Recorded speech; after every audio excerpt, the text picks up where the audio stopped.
Salut, désolée de faire une audio à 4h55 du matin, mais je dors pas.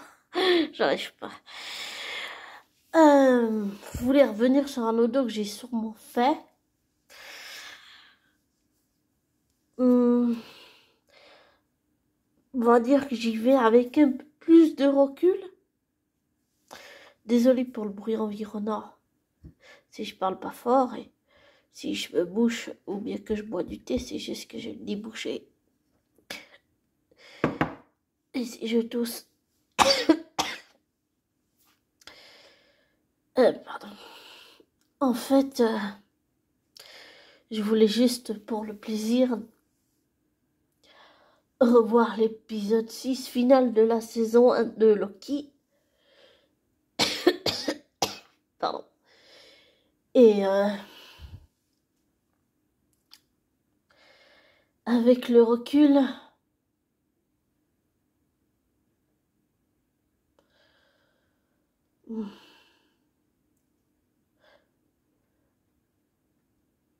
je vois que Loki n'est plus du tout assez évident pour... Je vais pas parler pour les autres, mais on va dire que pour moi c'est évident qu'il est plus du tout le même Loki qu'on avait dans tous les films, dans tous les Marvel et dans le début de saison.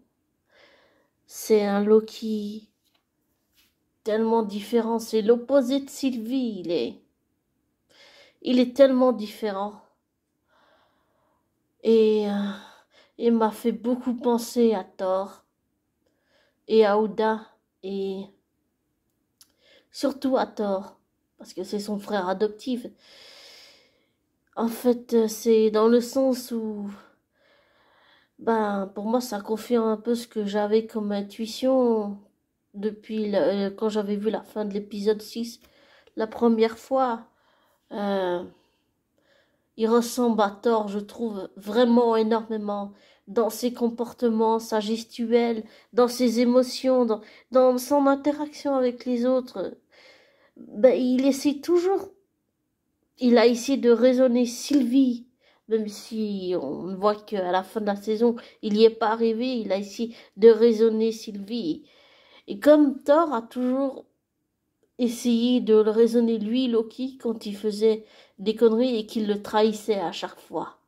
Voilà. Et c'est vraiment à l'impression que j'ai, vraiment c'est avec le recul que il ressemble vraiment à son frère Thor et je trouve que Loki, il a fait quand même une évolution, c'est énorme. J'allais dire, je sais pas si on dit ça, mais un sacré bout de chemin. C'est, il a changé. Il a changé. Et en positif, je trouve. Et j'ai envie que ça continue comme ça pour Loki. Je pense que il le mérite, oui. Mais il le mérite.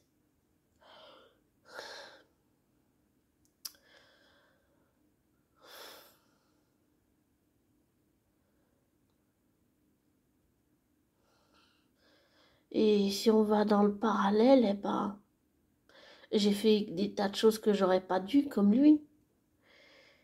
Et comme lui, je les regrette. Et comme lui, je me les suis pris en pleine gueule. Ça fait mal. Et comme lui, j'ai payé le prix fort et le prix cher de mes mauvaises actions.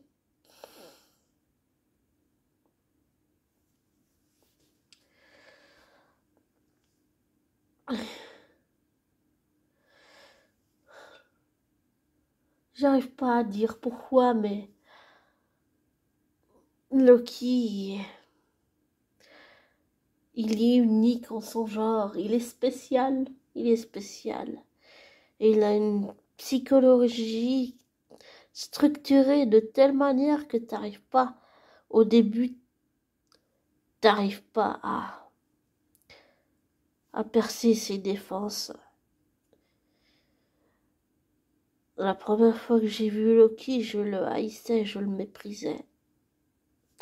Et je méprisais autant Tom que Loki, mais en les dissociant l'un de l'autre et en faisant un travail de dissociation, j'ai,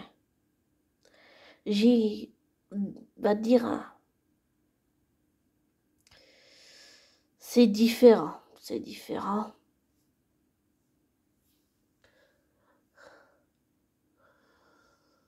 Mais je trouve que Loki a fait beaucoup de progrès et j'ai envie que ça continue dans la saison 2. J'ai envie de ça. Et comme j'ai aussi dit plusieurs fois dans mes audios, j'ai envie qu'il y ait vraiment une discussion où il met les choses à plat avec son frère et où il règle une bonne fois pour tous leurs conflits, tout ce qu'ils ressentent, je dirais toute la violence, tout le ressentiment, tout ce que Loki a intériorisé, tout ce qu'il n'arrive pas à lui dire. J'ai envie que dans la saison 2, ils arrivent à mettre les choses à plat, à discuter, à vraiment régler les choses, régler les problèmes, ensemble, en tant que frères. Et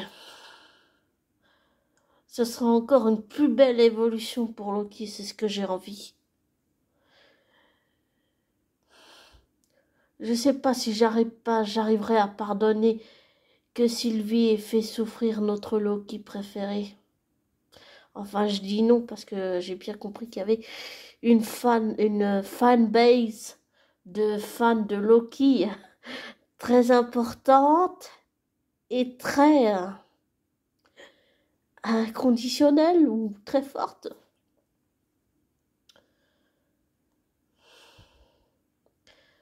C'est surtout, je pense, je sais pas pour toi, abonné, mais j'imagine que ça t'est sûrement arrivé si tu t'es retrouvé en Loki de Marvel.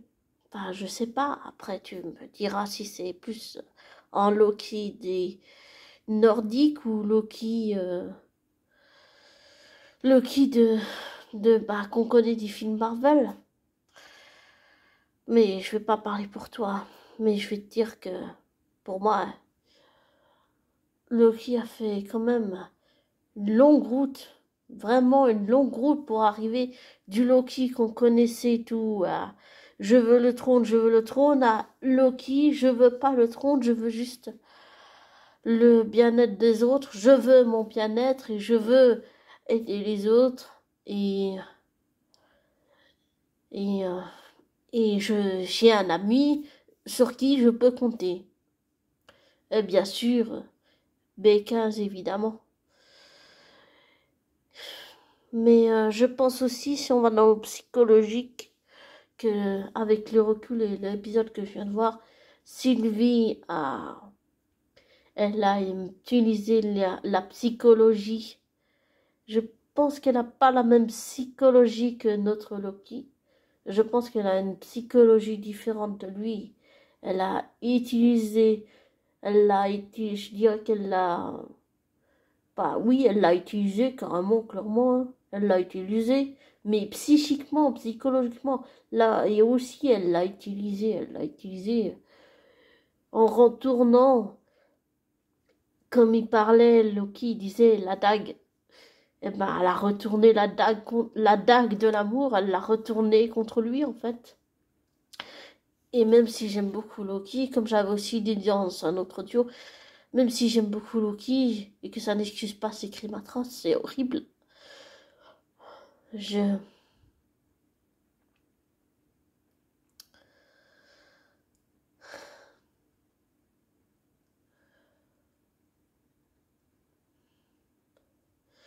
J'aime Loki d'un amour infini. Qu'est-ce que je peux dire d'autre?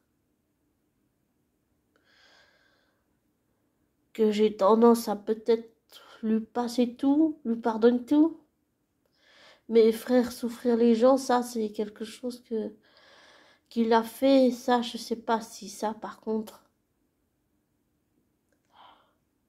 je pourrais passer par-dessus. Ça, je sais pas. On verra avec le temps. Mais pour en revenir à Sylvie, bah oui, je pense que psychologiquement, elle a utilisé des verrouillages psychologiques pour les retourner contre lui, comme je dis, avec la dague de l'amour, en fait. Elle a retourné ça contre lui. Et je voulais dire un truc, je me suis égarée, mais même si j'aime beaucoup Loki, je pense que cette trahison va lui servir de leçon. À moins que ça fasse une relation un peu comme entre Loki et Thor, Sylvie et Loki, à chaque fois elle qui le trahit, lui qui doit s'en sortir tout seul. Enfin, j'ai l'impression que leur relation, ça va être tumultueux et que ça risque d'être un peu comme c'était avec Thor, en fait. Bon, après, c'est qu'un avis, mais j'ai tellement envie que Loki se batte pour des causes en lesquelles il croit. Et j'ai tellement envie que ce soit pas quelque chose où il massacre des gens, où il tue des gens. J'ai envie que ce soit quelque chose de lumineux. Bon, bien sûr, avec les parts d'ombre qui va avec. On ne peut pas accepter quelque chose ou quelqu'un sans sa part d'ombre. Tout va ensemble, la personne. Il faut l'accepter en entier. Enfin, il faut, ça fait devoir, mais... Enfin, je veux dire, quand t'aimes une personne, voilà. Mais j'ai tellement envie que les choses s'arrangent pour Loki. J'ai tellement envie que ça s'arrange avec Thor et que ça s'arrange entre Loki et Mobius. Je pense que Mobius est son meilleur ami, c'est quelqu'un sur qui il peut compter et qu'il n'avait jamais eu avant. Et ça, c'est tellement positif, ça fait tellement bien, j'allais dire. En plus, dans le Code Envie, on a besoin d'artistes lumineux et on a besoin, j'allais dire, de personnages peut-être qui s'y prend super mal, mais qui essaye de changer un peu les choses. Une fois, j'avais regardé la vidéo de quelqu'un qui disait est-ce que Loki est méchant ou pas méchant. Enfin, je pense que Loki a beaucoup changé et que c'est plus du tout le Loki qu'on connaissait avant.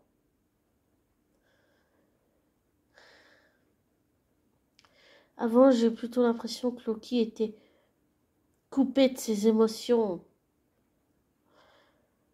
Il n'y avait que la rage, la haine, le dégoût, le mépris, la trahison, la tristesse, la colère, une espèce de colère et une espèce de rage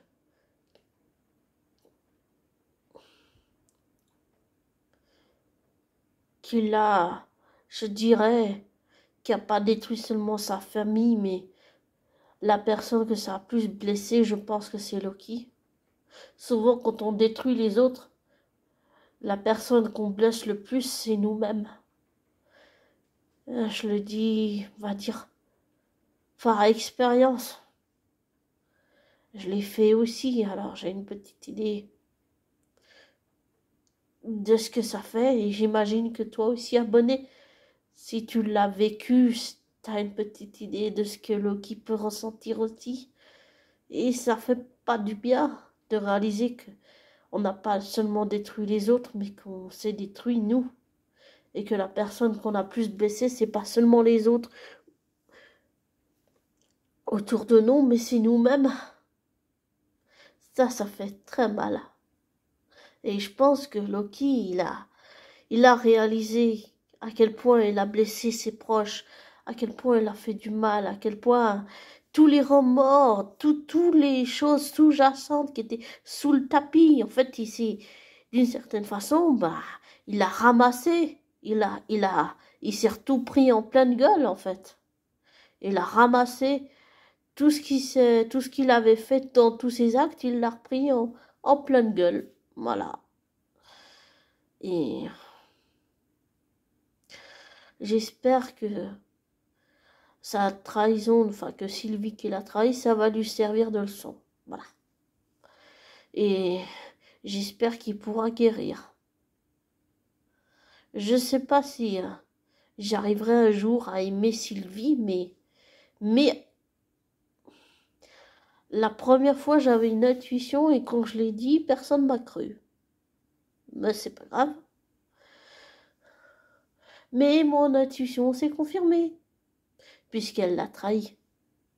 Et même si c'est qu'une série, c'est juste que, comme j'ai déjà dit dans un autre audio, j'aime pas voir souffrir Loki, ça me fait pas plaisir de voir souffrir Loki, j'aime pas ça.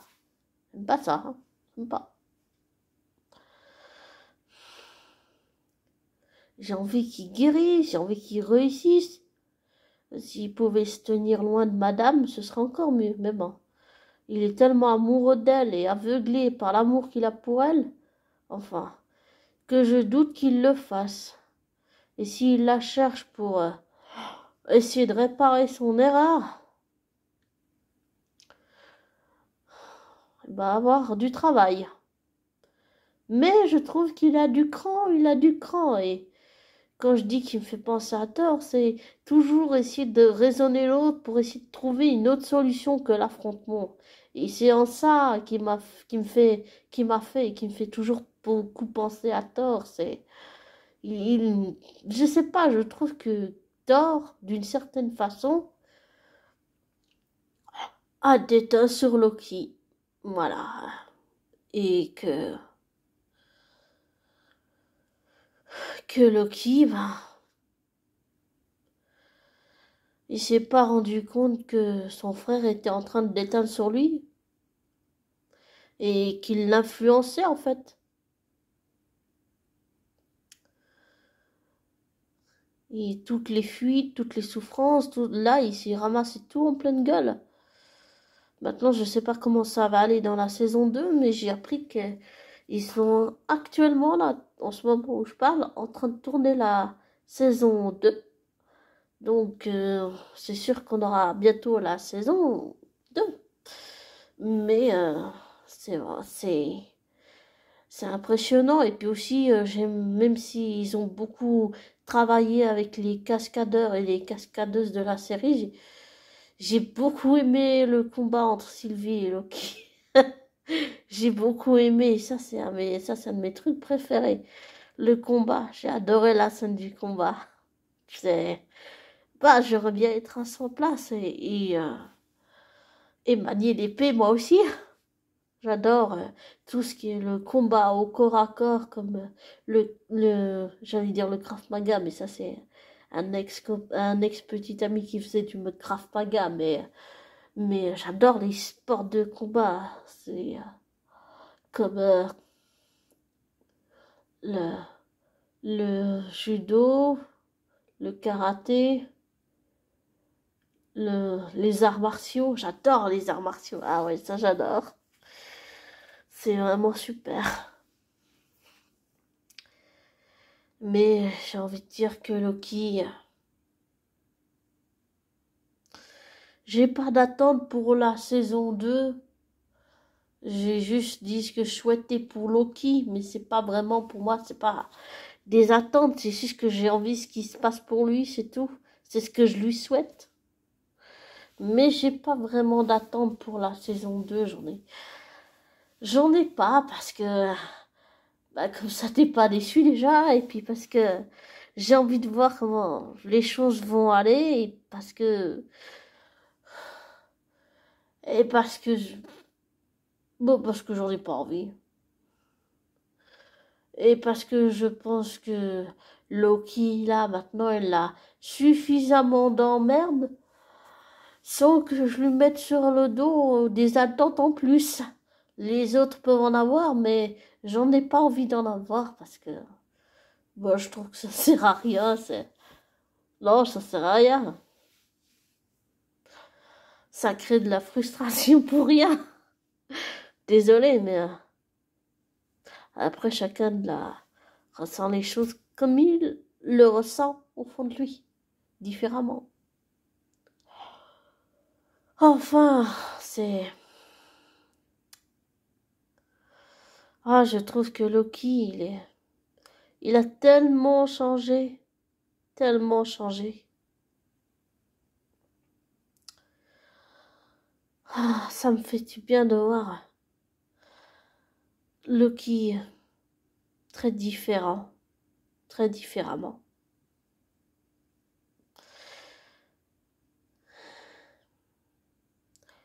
Et je trouve que tout le, tout le travail que Tom a abattu, et toutes les équipes, Sofia Di Martino, c'est phénoménal. C'est très impressionnant quand on voit le résultat final à l'épisode final. C'est très impressionnant, très très impressionnant de voir ça. C'est très impressionnant. On se rend pas compte de tout le travail qu'il y a derrière. Et je savais pas que Tom avait fait il a fait des recherches sur Loki et je savais pas. C'est quelqu'un qui est, comme j'avais peut-être dit dans un autre audio, mais qui est un bourreau de travail, quoi. C'est impressionnant tout le travail qu'il a abattu. Désolé si je bute sur les mots, mais c'est, quand on voit le résultat, c'est vraiment impressionnant tout le travail, toute la montagne de travail qu'il a abattu pour arriver à ce résultat. C'est magnifique, mais ça montre que, comme tous les métiers, c'est un métier difficile. C'est un métier difficile. Et un métier qui est dur aussi. Et peut-être que ça peut être aussi violent. J'imagine qu'il doit y avoir des choses dont on ne dit pas le nom, mais des choses qui se passent et qui sont violentes.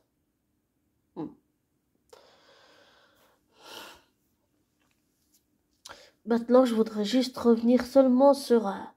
maintenant que on va dire que tout ce que je voulais dire sur Loki, c'est bon, bah, j'aimerais juste parler seulement de Tom Hiddleston. Ah,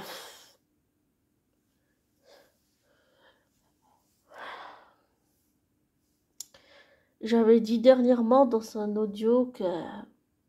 Je sais plus quoi, j'avais dit quelque chose, mais je sais plus. Enfin... En ce moment, j'ai vraiment l'intuition que je me détache, on va dire, du Tom qu'on nous vend à la télé, qu'on nous vend dans tous les magazines People, tous ces trucs-là. J'ai vraiment l'intuition que je suis en train de me détacher de ce Tom-là, en fait. Du papier glace que les médias et les magazines People nous vendent, j'allais dire. Et, et c'est vraiment bizarre, mais ça fait un moment que je vis ça, mais j'arrive pas à expliquer. Je sens que je me détache du Tom de ce qu'on peut voir dans la télé ou comme ça, pour aller au vrai Tom. Mais le truc, c'est que je le connais pas dans la vraie vie encore, et lui ne me connaît pas dans la vraie vie encore. Et c'est vraiment étrange. Mais on va dire que c'est une expérience que je vis depuis un moment là, et ça t'oblige à faire prendre beaucoup de recul, et j'allais dire, j'aime pas dire ça, mais une espèce de petit travail psychologique pour te détacher de l'image que tu en as, une image qui est faussée, biaisée, pour aller vers la vraie, en fait. Voilà. Aller vers la vraie image, la vraie personne. Je sais pas comment expliquer ça, mais j'ai, je sais pas, je vis ça depuis un moment et ça, on va dire que c'est pas prêt de me lâcher. Voilà, c'est pas prêt de me lâcher. Et j'ai aussi dit dans un autre audio que j'avais vu Tom dans une superbe série une série où c'est en fait c'est à l'époque victorienne et comment ils vivaient et tout et, en, et en fait j'avais dit que ça m'a fait du bien, ça m'a fait beaucoup de bien de voir Tom dans d'autres rôles, dans autre chose et ça je le confirme, ça fait vraiment du bien de le voir dans autre chose et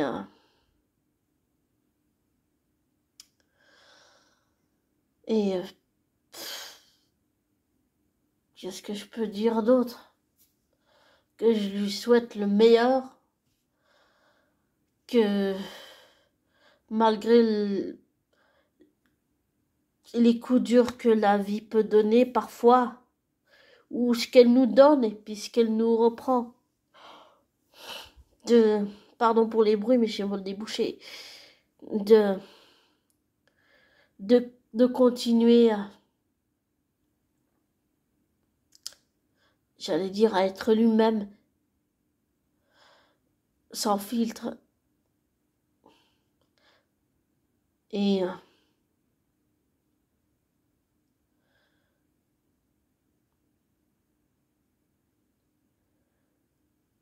et ouais, je sais pas, je lui souhaite le meilleur.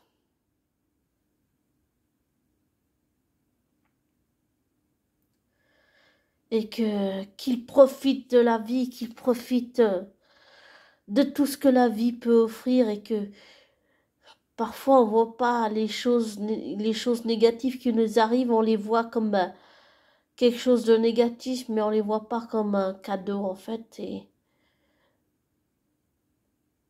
quand je disais dans un audio merci à Tom d'être entré dans ma vie, c'est pour moi d'une certaine façon ce qu'il a fait, c'est un cadeau, c'est un cadeau que de pouvoir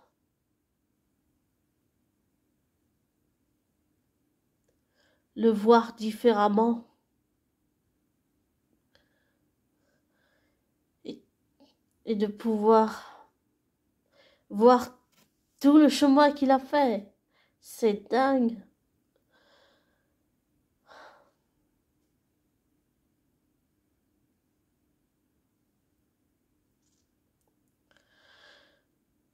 Et que qu'il profite des cadeaux que la vie lui fait et que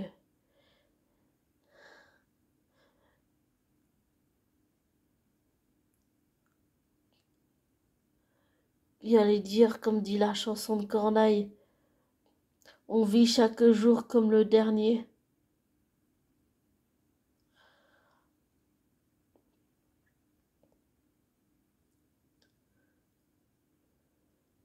Comme s'il n'y avait pas le lendemain.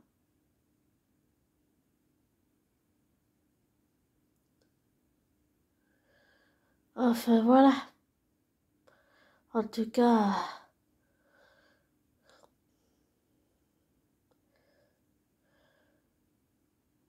à toi abonné, je te souhaite le meilleur et à toi Tom, bah, je te souhaite le meilleur.